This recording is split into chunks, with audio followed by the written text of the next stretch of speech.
பெஞ்சல் புயலுடைய தற்போதைய நிலவரம் என்ன, வங்கக்கடல் எவ்வாறு இருக்கிறது? இதுதான் வங்கக்கடலுடைய உக்கிரம், பொய் எதுவும் சொல்லவில்லை.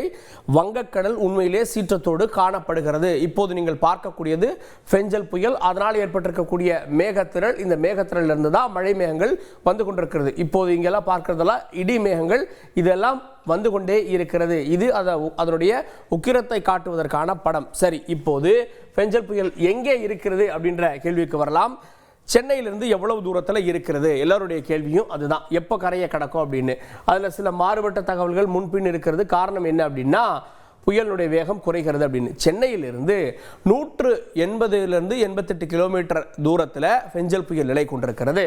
அதே போல் இந்த பெஞ்சல் புயலானது 170 கிலோமீட்டர் தொலைவில் புதுவைக்கு மற்றும் பெஞ்சல் புயலுக்கு இடையிலான தூரம் 170 கிலோமீட்டராக இருக்கிறது. ஸோ இதை அது கடந்து வர வேண்டும். வானிலை ஆய்வு மையம் என்ன சொல்லியிருக்காங்க அப்படின்னா, இது மதியத்திற்கு மேலே கடக்குன்றாங்க. தனியார் வானிலை ஆய்வாளர்கள் அவங்க என்ன சொல்கிறாங்கன்னா, இதனுடைய வேகம் கொஞ்சம் குறைகிறது அப்படின்றாங்க. அதனால் இன்று மாலைக்கு மேலே, இன்னும் சொல்லணும்னா இரவை ஒட்டி தான் அது கரையை கடக்கும். அதாவது மாலையில் ஒரு கடற்கரை அருகே வந்துவிடும், குறிப்பாக மாமல்லபுரம் அருகே வந்துவிடும் அப்படின்லாம் கணிக்கிறாங்க. அங்கே இருந்து ஒரு 4-5 மணி நேரம் இது கரையை கடப்பதற்கு நேரம் எடுத்துக்கொள்ளும் அப்படின்ற பார்வைகளை வெளிப்படுத்துறாங்க. இன்னும் இதுல காற்று அதிகரித்து கொண்டே இருக்கிறது. காற்றை பொறுத்தவரையில் நேற்றைய தினம் எவ்வளவு அலர்ட் கொடுத்திருந்தாங்க? காற்றை பொறுத்தவரையில் நேற்றைய தினம் 70-80 இப்போ 80 விட கூடுதலாக இந்த காற்று குவிதல் ஏற்படுகிறது. அதை நம்ம பார்க்கிறோம் 80-84 அப்படின்னு. ஸோ அதனால இது கரையை தொடுகின்ற போது 90 கிலோமீட்டர் வேகத்தில் இருந்து 100 கிலோமீட்டர் வேகமாக இந்த காற்று வீசும். சரி, 90 100 கிலோமீட்டர் வேகத்தில் இந்த காற்று வீசுவதற்கான வாய்ப்புகள் இருக்கிறது.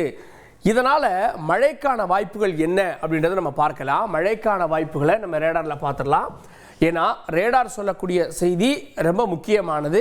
இப்போ சென்னையை பொறுத்த வரைக்கும் எப்படி இருக்குது அப்படின்னா, இந்த மேகத்திரள் இருக்கு இல்லையா, இது ரேடாரால படம் பிடிக்கப்பட்டது. சேட்டலைட்டால படம் பிடிக்கப்படக்கூடியது பார்த்தீங்கன்னா மேகத்திரள். ஆனால் மேகத்திரளில் அதிக கனமழையை வைத்திருக்கக்கூடிய மேகங்களை ரேடார் படம் பிடிக்கிறது அப்படின்றது குறிப்பிடத்தக்கது. ஸோ நம்முடைய ரேடார், டோப்ளர் ரேடார் மூலமாக நம்ம இந்த படத்தை எடுத்திருக்கோம். 200 கிலோமீட்டர் ரேடியஸில் எடுக்கப்பட்ட ரேடாருடைய படம் இது. இதில் சற்று முன்பு ஒரு படம் வந்திருந்தது, அது எவ்வளோ உயரத்தில் அந்த மேகங்கள் இருக்கிறது அப்படின்னு. இப்போது நாம் பார்ப்பது சென்னை. இதுதான் அப்படின்னா, சென்னையில் இப்போது சாரல் பெய்து கொண்டிருக்கிறது. ஆனால் இன்னும் சில நிமிடங்களில் மழை மேகங்கள் உள்ளே வர இருக்கிறது. இந்த மேகங்கள் பார்க்க சாதாரணமாக தெரியும், இது கடப்பதற்கு 1 மணி நேரம் எடுத்துக்கொள்ளும். ஸோ இது ஒட்டுமொத்தமாக இந்த மேகத்திரள் அப்படியே சென்னைக்குள்ள வருமானா இல்லை, இது கீழ் நோக்கி இறங்கி தான் வரும். அதாவது மேலிருந்து கீழாக சைடில் இப்படி வருகிறது, வடகிழக்காக அது வருகிறது. அதன் காரணமாக இப்போ இங்க இருக்கக்கூடிய மேகம் சென்னை வழியாக தாம்பரம் வழியாக இப்படி அப்படியே கீழே சென்று விடும். அதே நேரத்தில் புதிய மேகங்கள் மேலிருந்து வரும், அதன் பிறகு இன்னும் மேற்பட்ட மேகங்கள் மேலிருந்து வரும். அதனால மழை இன்றைய தினம் முழுவதும் விட்டு விட்டு தொடர இருக்கிறது. அதனால மழைக்கான வாய்ப்புகள் ரொம்பவே அதிகமாக பிரகாசமாக இருக்கிறது. சரி, இதுல அடுத்த சில நாட்களுக்கான மொத்த மழை என்ன அப்படின்றத கேட்கிறாங்க. ஏன்னா எவ்வளோ மழை பெய்யுன்றதை வச்சு தான் வெள்ளப்பெருக்கு ஏற்படுமா அப்படின்ற அச்சமும் ஏற்படுகிறது. அதையும் நாம் பார்த்து விடலாம். பல மாடல்ஸ் இருக்கு. இப்போ நம்ம பார்க்குறது யூரோப்பியன் மாடல். இதில் 20, 23, 24 சென்டிமீட்டர் அளவுக்கான மழை சென்னையில் பெய்யுன்றாங்க. இது 4 நாட்களில் பிரித்து கொஞ்சம் கொஞ்சமாக மழை பெஞ்சால் பிரச்சனை இல்லை. ஒரே நாளில் 3 மணி நேரத்தில் 5 மணி நேரத்திலலாம் பெஞ்சதுன்னா அது மேக வெடிப்புக்கு ஈக்குவலான ஒரு மழையாக இருக்கும். அதற்கான வாய்ப்புகள் குறைவு அப்படின்றதும் ஒரு பார்வையாக இருக்கிறது. அதிகபட்ச மழை எங்கே இருக்குது அப்படின்றத நம்ம பார்க்கலாம். பாருங்கள், இப்போல்லாம் அதிகபட்ச மழை இப்போதைக்கு இந்த மழை புதுவைக்கு அருகே காட்டுகிறது. கிட்டத்தட்ட 30 33 37 சென்டிமீட்டர் வரையிலான மழைகளை 38 சென்டிமீட்டர் வரையிலான மழை புதுவைக்கு இருக்கிறது. அதனால புதுவை கடற்கரை மற்றும் அதனை ஒட்டியிருக்கக்கூடிய பகுதிகள் ரொம்ப கவனமாக இருக்கணும். இது ஒட்டுமொத்தமாக இந்த மழையினுடைய தாக்கம் செவ்வாய்க்கிழமை வரைக்கும் இருக்கும் இல்லையா, அதனால இந்த மழை ஒரே நேரத்தில் இருக்காது. ஆனால் இப்போது இருக்கக்கூடிய காலநிலை என்ன சொல்லுதுன்னா, திடீர்னு மேகம் உருவாகுது, 40 சென்டிமீட்டர் மழையை கொட்டுது. திடீர்னு மேகம் உருவாகுது, 1 மணி நேரத்தில் 10 சென்டிமீட்டர் மழையை கொட்டுது. அதனால இந்த மேகத்திரள் எப்போது வேண்டுமானாலும் உள்ளே வரலாம், கவனமாக இருக்க வேண்டியது முக்கியமாகிறது. தொடர்ந்து நம்முடைய தனியார் வானிலை ஆர்வலர் திரு செல்வகுமார் அவர்கள் இணைந்திருக்கிறார். சார் வணக்கம். மழை மேகங்கள் நேற்று இரவிலிருந்து உள்ளே வர தொடங்கிவிட்டது, முதல் கட்ட மேகங்கள். இன்னி காலையில் 10 மணிக்கு மேலே இதனுடைய நிலவரம் எப்படி இருக்கும்? தீவிரமான மழை எப்போ இருக்கும் சார்? வணக்கம் ஐயா. நாம ஒரு 10 நாட்களுக்கு முன்பு வழங்கப்பட்ட அந்த வழித்தடத்திலே தான் இப்பொழுதும் வந்து பயணித்துக் கொண்டிருக்கிறது. அதாவது தற்பொழுது மரக்காணத்திற்கு நேர் கிழக்கே 200 கிலோமீட்டர் தொலைவில் நிலை கொண்டிருக்கிறது. சென்னைக்கும் 200 கிலோமீட்டர் தான். ஆக இரண்டுக்கும் 200 கிலோமீட்டர் தொலைவில் இப்பொழுது நிலை கொண்டிருக்கக்கூடிய இந்த புயலானது 100 கிலோமீட்டர் வரைக்கும் வேகம் எடுத்திருக்கிறது. மேலும் 110 கிலோமீட்டர் வேகம் கூட எடுக்கலாம். ஆனால் வாய்ப்பு இருக்கிறது. ஆனால் 100 கிலோமீட்டர் வேகம் வரைக்கும் அந்த புயல் கரை கடக்கிற இடத்துல பாதிப்பு இருக்கக்கூடிய காற்று இருக்கும். மேலும் இது தொடர்ந்து அந்த நீரோட்டத்தை பிடித்துக் கொண்டு சென்னை மாநகரத்திற்கு தென்கிழக்கு 65-75 கிலோமீட்டர் வரைக்கும் நெருங்கி வரும். அதாவது கேளம்பாக்கத்திற்கு கிழக்கே 50 கிலோமீட்டர் வரைக்கும் நெருங்கி வந்து பிறகு அந்த நீரோட்டத்தின் செயலிழப்பு காரணமாக திசை மாறி தென் மேற்கு திசை நோக்கி திரும்பி மாமல்லபுரத்திற்கு தெற்கே வந்து மரக்காணம் மாமல்லபுரம் இடையே கூவத்தூர் சதுரங்கப்பட்டினம் மற்றும் கல்பாக்கம் இடைப்பட்ட பகுதி வழியாக அது கரை கடந்து விழுப்புரம் மாவட்டத்தின் பகுதிகளுக்கும் பிறகு அப்படியே தொடர்ச்சியாக உள் மாவட்டங்கள் வழியாக கேரளா வரைக்கும் பெரும்பாலும் மாவட்டங்களில் நிறைய மழைப்பிடிப்பு சென்னைக்கு எந்த அளவோ ஏபோல உள்ளேயும் கொடுத்து கொண்டு போறதுக்கு வாய்ப்பு இருக்கு. இந்த நிகழ்வு தற்பொழுது முதல் கட்ட முன்னெச்சரிக்கை எடுக்கக்கூடிய இடம் பாத்தீங்கன்னா சென்னை, திருவள்ளூர், காஞ்சிபுரம், செங்கல்பட்டு, விழுப்புரம் மற்றும் புதுச்சேரி. புதுச்சேரி கூட இப்ப அவ்வளவா மழை பெய்து கொண்டிருக்காது. காற்றும் மழையும் லேசாகத்தான் இருக்கும். இனிமேல் வரக்கூடிய மணி நேரங்களில் மழைப்பொழிவு என்பது திருவள்ளூர், சென்னை, செங்கல்பட்டு, காஞ்சிபுரம், விழுப்புரம் மாவட்டங்களுக்கு படிப்படியாக மழைப்பொழிவு அதிகரிக்கும். இப்பொழுது மீனம்பாக்கம் தானியங்கி வானிலை ஆய்வு இதுல வந்து 45 கிலோமீட்டர் வேகத்திற்கு காற்று பதிவாகி கொண்டிருக்கிறது. காலையில 35 இருந்தது, இப்போ 45 உயர்ந்திருக்கிறது.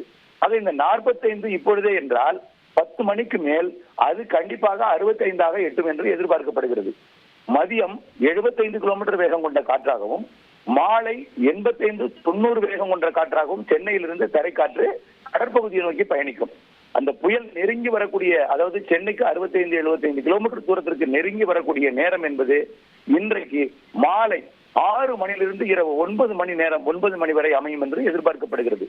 அந்த நேரத்தில் உச்சபட்ச மழை பொழிவும் உச்சபட்ச காற்று வேகமும் 90, கடலில 100 இருந்தாலும் அருகிலும் கூட 90-95 கிலோமீட்டர் வேகம் கொண்ட காற்று கடற்பகுதியை நோக்கி பயணிக்கும் என்பதனால சற்றே நம்ம முன்னெச்சரிக்கை எடுக்க வேண்டிய கட்டாயத்தில் இருக்கிறோம்.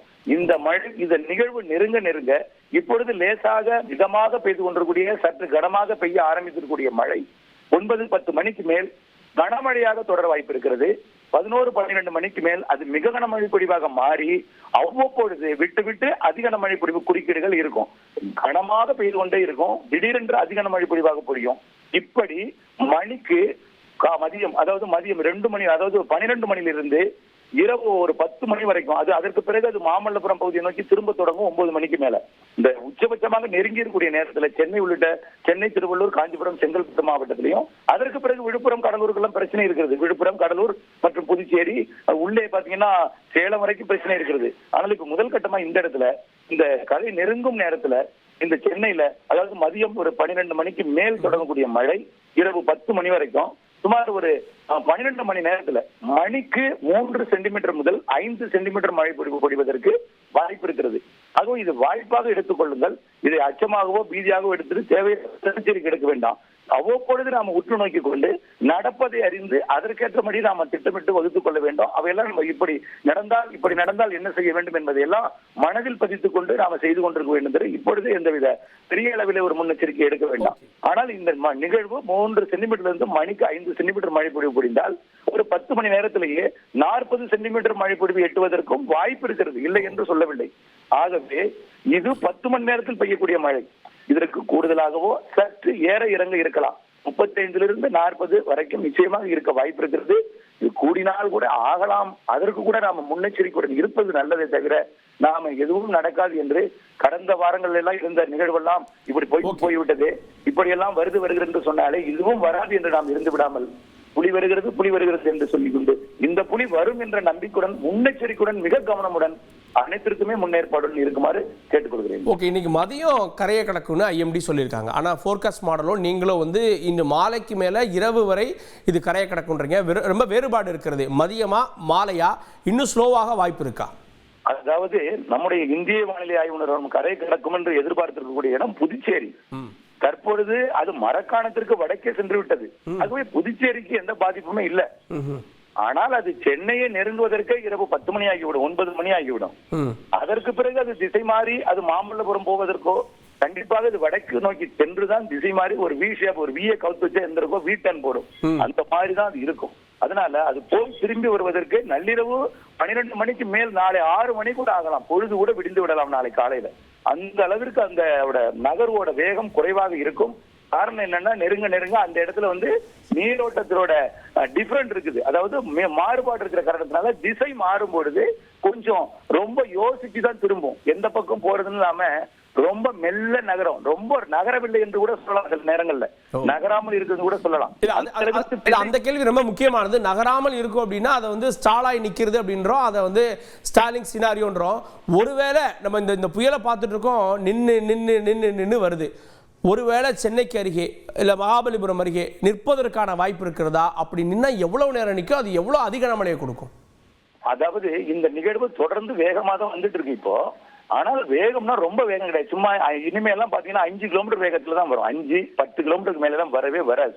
ஆகவே இருக்கிறது 210 கிலோமீட்டர், ஒரு 10 கிலோமீட்டர் வேகம் வந்தாலே இன்னும் 21 மணி நேரம் ஆகும். ஆகவே இன்னும் 21 மணி நேரம் ஆகும் இவ்வளவு வேகத்தில் வந்தால் கூட. ஆனால் 10 கிலோமீட்டர் வேகத்துக்கு கூட வராது, மிக குறைவாக. ஒருவேளை சில மணி நேரங்கள்ல ஒரு 15 எடுத்தால் கூட பெரும்பாலும் அந்த டேர்ன் ஆகக்கூடிய அந்த சென்னைக்கு தென்கிழக்கு ஒரு 60 கிலோமீட்டர் 75 கிலோமீட்டர் வரும்பொழுது அந்த இடத்துல டேர்ன் ஆகும் பொழுது சற்று நிலை பெறும். நேராக ஒரு 2 மணி நேரம் 3 மணி நேரம் அந்த இடத்துல நீடிக்க வாய்ப்பு இருக்கிறது, கேளம்பாக்கத்திற்கு நேர் கிழக்கு. அப்படி நிற்கும் பொழுது சென்னைக்கு அதீத மழை பொழிவும் அதீத காற்று கொடுக்கும் அந்த இடத்துல. அதாவது காற்றுனா அச்சம் பெரிய காற்றுல 100 கிலோமீட்டர் கிடையாது. அந்த நாம இந்த 65-75 எல்லாம் நம்ம எதிர்பார்த்து இருக்க வேண்டாம். 75-85 90 95 100 அப்படிங்கிற ரேஷியோல தான் அந்த காற்று அந்த இரவு மாலை 6 மணில இருந்து இரவு 9 மணி வரை இருக்கும். அப்பதான் அந்த டேன் ஆகும். டேன் ஆனாலும் காற்று திறந்துகிட்டு தான் இருக்கும் நாளை அதிகாலை வரைக்கும். அது மாமல்லபுரத்துல கரை கடந்து அது அப்படியே விழுப்புரம் மாவட்டம் திண்டிவனம் விக்கிரவாண்டி வழியாக அது திசை மாறி போகிறது. அப்படி போகும் வரைக்கும் சென்னையில மழை பிடிப்பு நாளை காலை 8-9 மணி வரைக்கும் கூட இருந்து கொண்டுதான் இருக்கும்.